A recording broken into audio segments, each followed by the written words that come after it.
Thanks for joining us today. My name is Gene Kam. I'm a Senior Director at Compensation Resources and Eisner Advisory Group organization. I'm joined today by Matt Kersner. Matt is the Managing Director for our PsyOp group. Matt, welcome. Thank you, Gene. First of all, PsyOp stands for the Center for Individual and Organizational Performance, and I lead the strategic HR for the firm for the center. That's great. Yeah. That's great. All right, Matt, so before we start talking about what the projections are for 2023, I think it's always important to look back at 2022. What were some of the critical high points that you've seen over in 2022? Yeah, great question. So, there were about four major themes that I noticed in 2022 and actually been working with my clients on. First one is what I call CEO or C-suite burnout.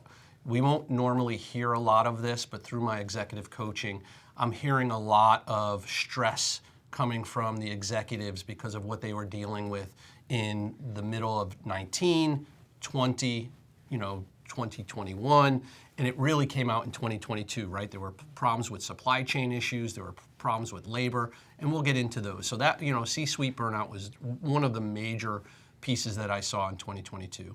Remote work was really the theme, the second theme, where people were adjusting, right? They finally were learning this new habit of working from home, right? So we had the issue in 19, 20 was kind of learning this new habit of working from home. How do you get productive? 2022, people hit their strides. They really got how to work from home in the remote workplace and created this new habit, which leads into the third theme of what does the hybrid workplace look like? So in 2022, we saw a soft kind of, I use the word opening or soft movement towards the hybrid workplace where people were coming into the office when they needed to. We started seeing people traveling again to clients. We started seeing people come together in person. So 2022 was this hybrid, what do we do, right? How do we interact with each other in person coming out of this? And then the fourth thing that I saw, and I think we all heard about it, was the Great Resignation, right? People making some decisions about what's important for me as an individual working, and is the culture of the organization that I'm currently working for right? So people made some decisions and decided to move to other organizations.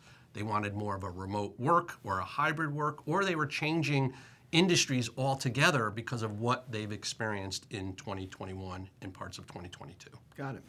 So as we move forward into 2023, that was a great recap of 2022.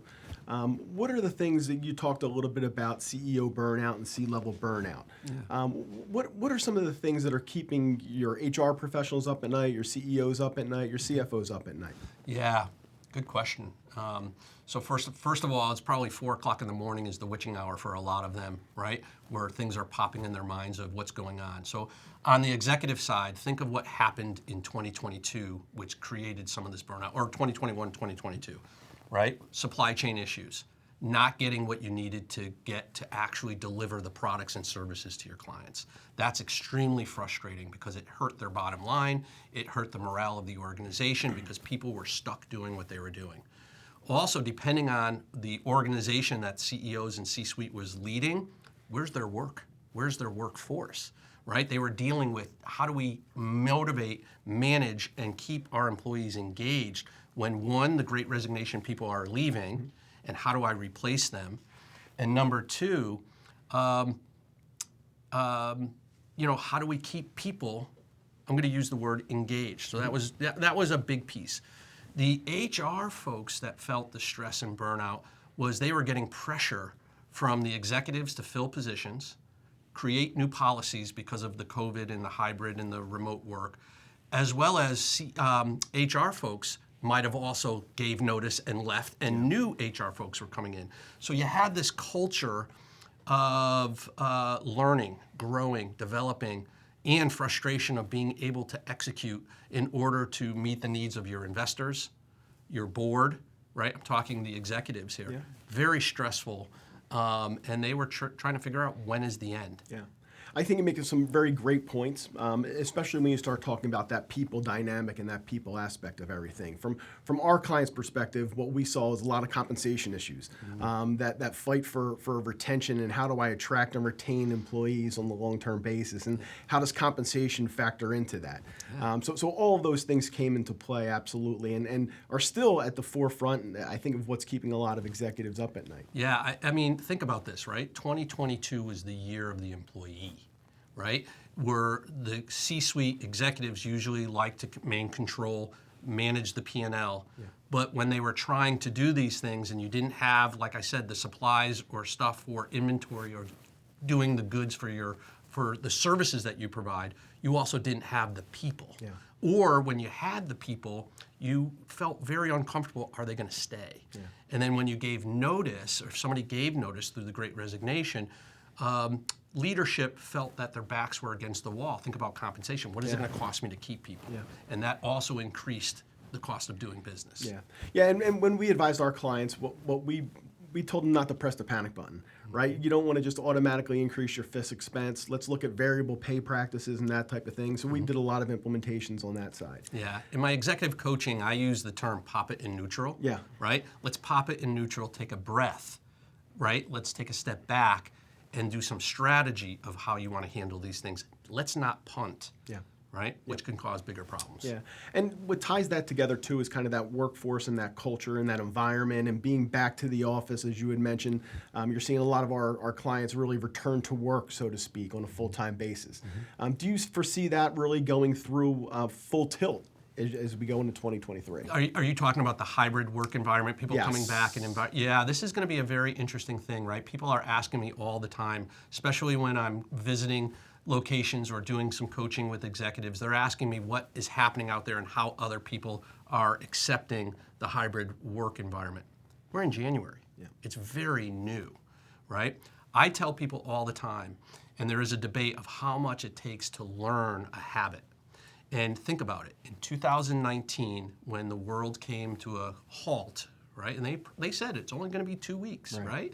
But it lasted. So during that time frame, we deconstructed a little bit of what we normally do in the workplace. And we created a new habit of working from home, finding the space, finding how my spouse is going to work from home, how my kids are going to be doing stuff from home. So I was adjusting and going along. And then once I started getting that, 2022, I hit my stride. We hit our stride on how productive we were going to be. Now, as people are coming back into the workplace and we're starting to hear 3 days a week, 4 days a week, what's happening is we're now going to have to deconstruct again the habit that we created. Perfect example, some people who might be night owls found it more productive to start working at 12 in the afternoon and work 10, 11 at night, right? But they were normally working a 9 to 5 or 8:30 to 5, right? So there's now this adjustment. You're telling me I now have to go back in the office at 8:30? I can't even get up until 9 o'clock, right? So now what's going to happen is people are going to deconstruct that habit again, recreate the new norm, and start all over again. And the executives want the turnkey and have people immediately come back. But there's a lot of adjustment that has to go in that. So we're going through a learning curve here of how the hybrid work is going to work in 2023. I like to look and consider kind of a fluid state, right? It's not something that's set, it's something that you're trying to adjust to. Matt, there's a lot of whispers that 2023 is going to be the year of the recession. As far as how do you prepare an organization if there is a reduction in force? Yeah, great question. So I think, first of all, I always say pop it in neutral. Make sure you're doing everything that you should be doing to make sure that you're legally compliant before you do any type of reduction in force, right? To make sure that you're not discriminating against any group of people or departments or et cetera, right? So that's number one, is just making sure you're doing the reduction the right way. Number two is you should also be thinking, if you think about it, we already talked about 22 was the year of the employee, right? This might be the year of the employer or that mix due to the fact that there is rumblings of that recession. And when that happens, people take a pause and say, should I go or should I stay, right? So that's a big piece of it. I do think what people and employees could be doing and employers could be doing is investing in themselves and developing their skill sets to help be prepared for something that might happen. One, we're hearing quiet quitting, right? And that was a piece where people are saying, I'm only going to do what I need to do in my job. That's what we saw in 21 and a little bit of 2022. In 2023, we might actually see with this recession, quiet hiring, and not necessarily going out and hiring people, but actually taking your existing employees that might not be impacted by a reduction in force and, believe it or not, giving them more responsibility and giving them more functions to do. And the key piece here is, how do we balance out giving people more work, more responsibility, and keeping them engaged and morale without feeling that burnout that I mentioned. Yeah, and you talk about retooling and re-engineering and retraining. And there's a cost associated with that, right? Yeah. And typically I remember having conversations with my CFO where, hey, we want to invest and we want to put this training forth and we want to reskill employees. And he said, wow, but imagine the expense and imagine if they leave. And my response was always, well, imagine if we don't train them and they stay. That's right. So again, there's that proper balance between financial impact of what the cost is, as well as the protection of your organization from a head count and a performance of duties, if you will. Yeah, organizations should always be looking at three major areas, and I do this when I do strategic planning sessions with leadership. Business development. What are you doing to grow your business or getting out of segments that are not working well? Operation efficiency. We didn't even touch upon technology and the importance of doing things faster, but with quality, right? How do you do things where you can take it out of the hands of an employee because of short-staffed or not having the skill set, and utilizing technology to help out? And then we already talked about succession planning and developing your skill sets of your bench.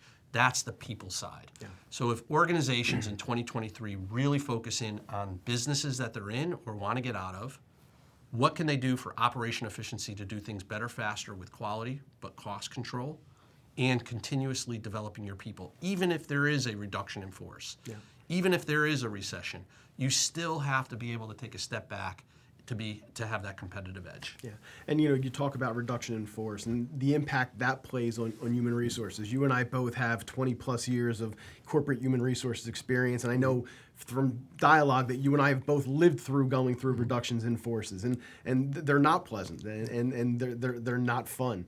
But the execution and the planning that's really entailed, you start talking about the WARN Act, and you start talking about discrimination testing, pay equity, and how am I going to let this go, and developing a strategy for it.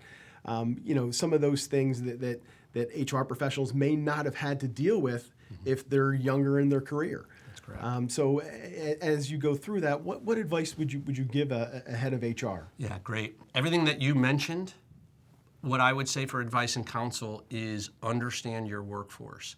And I'm actually more concerned about those who aren't impacted by a reduction in force. We call it the survivor syndrome.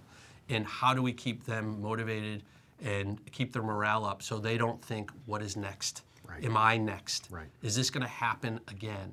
If you look at some companies out there that happened in 2022 where they, in the tech section, they did a quick reduction in force, but then they piecemealed some more after that. Right. So when you're dealing with survivor syndrome, I would say measure twice, cut once. Yeah, I agree completely. I mean, the last thing you want is a workforce looking over the shoulder, wondering when is the other foot going to drop, right? So when you look at that, I think that's a great piece of advice. Measure twice, cut once. This way you can have the dialogue with the folks that are around that, hey, this is what we did, and this is the only time we're planning on doing it. That's right.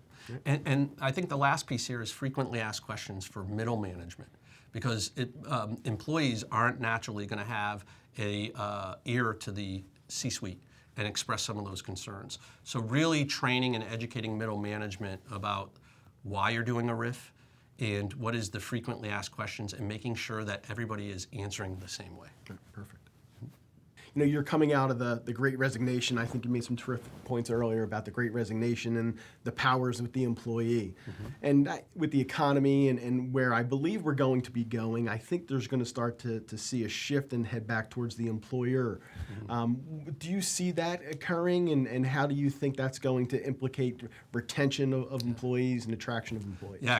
I think actually 2023 is going to be the year of the balance, in my opinion. It's going to be the balance of the employer and the employee. And the reason why I say that is, yes, the employer is going to put the gauntlet down and say, you have to be back in the office. We need collaboration. We need face-to-face. We need that energy. And I'm seeing it. I'm sure you're seeing it when you're watching the environment being with your peers in place. That's wonderful. The piece that we have to remember is we hired a whole bunch of people during the Great Resignation to work in a remote work environment or a hybrid work environment. But we can't assume that the culture that we had in 19 and even at the beginning of 20 is still the culture in 2023 that these new employees, or if someone's been around for 2 years working in an environment that's remote, coming back into the workplace, you have to look at your culture, your mission, your vision, your values to make sure that everybody feels included in this new hybrid or work environment and the culture. Yeah. Because what we might see is, yes, we might see the employer, the year of the employer, putting that gauntlet down, and because of the recession that people are talking about, yes, people are going to be cautious of saying, I don't want to change right now, but the employee, is going to feel that rub of that new habit that they need to develop to be back in, and they're going to be looking for the new culture. Yeah, and culture's such an important thing. I'm a big believer that culture devours strategy. Mm-hmm. And when you look at culture, you try to find other things that are important to employees. And one of the big buzzwords that's been around is DEI, diversity, equity, and inclusion. And it's been around for a number of years, but it doesn't, in my opinion, feel like it's gotten really the traction that it really should. And really, how do you engage and hold folks accountable for it? Yeah. What's your feeling on DEI throughout 2023? Yeah, great question. First of all, I think, yes, I do think DE&I has been around for a very long time, and I think that we've done a lot of good in awareness of DE&I and educating our employees and our vendors and our clients and everybody that we work with on our initiatives. And I'm not talking any specific company, I'm talking in general. And you hit the nail on the head about the word accountability here.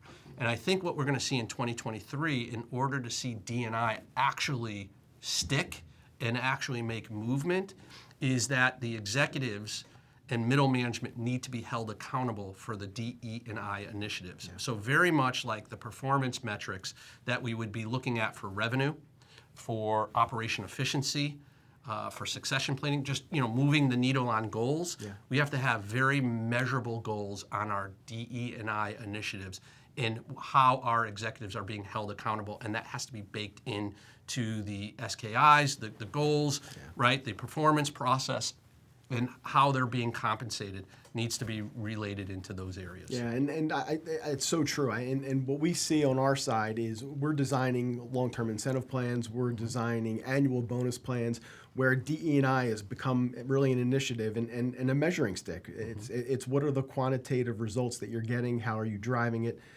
what is the board looking at it from that perspective? Yeah, and let's break it down just a little bit more deeper, right? So the word diversity, in my mind, is making sure that you have a diverse skill set and a diverse group of people that represent your community, right? So when I say measurable results, how are we measuring the talent management of bringing people in? Do we have a diverse slate of candidates before we even interview? And then when we're interviewing, are we looking at all things are equal and what does our organization look like and what are our gaps in diversity of skill set, right, and makeup of our workforce? So we should be held accountable for those metrics. In the word equity, we got the pay transparency.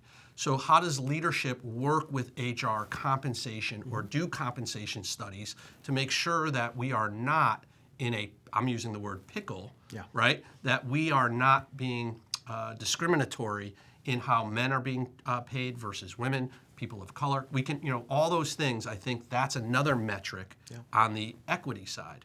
The inclusion side is really understanding our workforce and what skill sets we have. It goes back to the diversity side, but the inclusion side is, okay, we have a lot of new people that just joined our organization. Mm-hmm. Is the organization actually understanding their skill sets? What is their education level? What is their knowledge? What abilities do they have? Because as we are starting to see the next chapter of the Great Resignation, we actually might see that we need to actually take our existing employee base, even though we might be short with staff, but they might have to rise up and add more value to the organization based on their skills. Yeah, and skills training, skills assessment, that's all part of really succession planning when you start looking at it from a bigger picture. So making sure that executives and HR professionals are building into their succession plan that DEI initiative and doing that skills analysis and that skill set. That's right. Perfect. That's right. In 2023, obviously, we don't have a crystal ball, but what do you see as the key points that are going to be keeping executives up at night?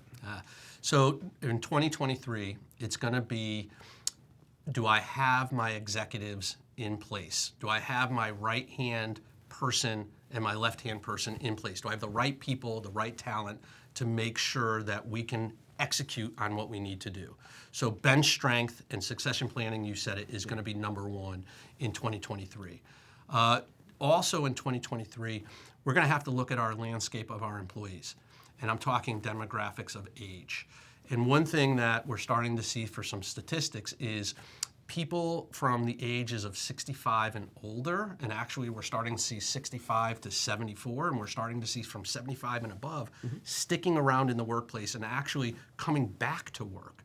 The highest growing number of population of workers is actually 65 and older. So when you start working about succession planning, you should always think about, what the next 5 years is going to look like with your workforce, but don't assume that somebody who is 60 years old is going to leave, right? They still have a lot of value, and we're starting to see people come back. As well as, because of the work shortage, the labor shortage, we should be also looking at a population that we could bring back to work, those who retired, if we need it. Yep. So we're going to start seeing our executives really take a look at those who retired in our workforce, as well as those that we have in, to see if we can retain them longer. Yeah, and again, when you start talking about retention, you talk about culture, you talk about environment, you talk about DE&I and different initiatives that organizations really hold their cap on, right? What do you see as the biggest impact in 2023 from an overall just culture perspective? Yeah, great question. I think because of the whole Great Resignation, and again, every organization's different, and so we don't know how many people in general, I don't have that stats of how many people actually quit, took new jobs, then left those jobs, and then took another job because the culture wasn't intact. I do think that organizations should look at their mission, their vision, their values, and their culture from the past. And the past is 3 or 4 years ago because the world has changed, the work has changed. And what has changed? So I think I'm asking people, or the ask here is that leadership should really be looking at their strategic planning. And it doesn't have to be a 5-year strategic plan. We also learn lessons that you should maybe look at a year, year and a half. But they really should take a look at what the culture was and what it is today. And let's not assume that somebody who's been around for 5, 10, 15 years, knows what it was, or needs to understand that it has changed because of the work environment.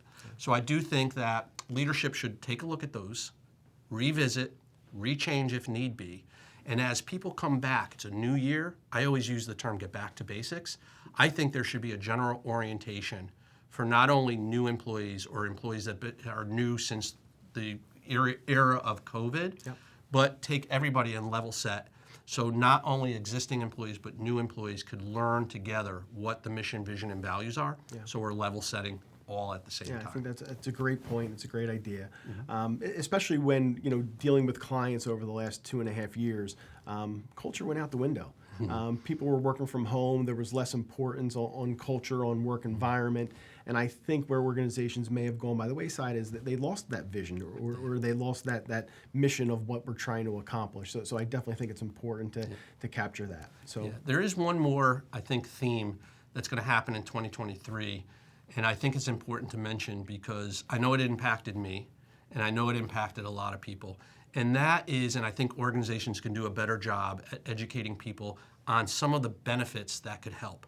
For example, we've all experienced, I mentioned executive burnout, but burnout is, I think, prevalent all over the place.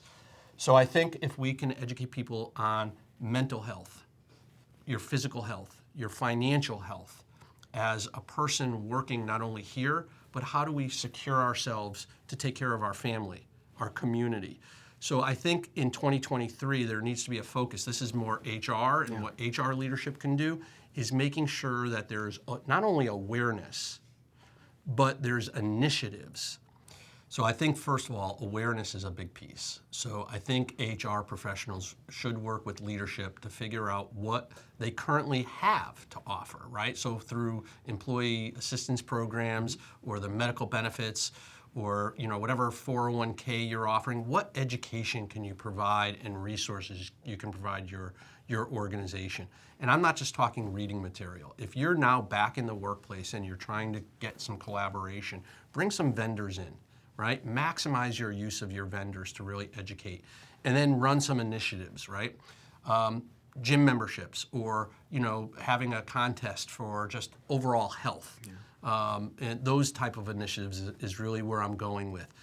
Obviously people are nervous about savings and saving for retirement, or even student loans. All these things are on people's minds right now, and I think organizations could help bring forward, and believe it or not, most organizations might be offering these things, they're just not communicating them and really educating and really getting your employees engaged to move the needle on people feeling safe. Yeah, I think communication is the key, because when we deal with our clients, we talk about, hey, what's total cash compensation, right? What's my base salary? What's my bonus?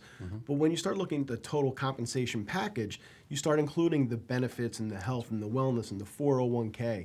So I think it's communicating it, re-communicating it, and making sure that the folks understand, hey, there's assistance in these different areas, make sure that we're taking advantage of it. And hey, by the way, it's company sponsored, and it's something that the company and the organization is really putting forth for you. Yeah, and then once you do the awareness part, think of different demographics, different age groups, right? People who are in their 20s, maybe early 30s, are thinking something different than those in 40s, or those in the 50s, or those in the 60s, or remember I said 65 now, right? So what does the organization, not what, but what can the organization do to even take the material we just talked about those 3 or 4 initiatives? How do you make it very specific to age groups? Yeah, absolutely.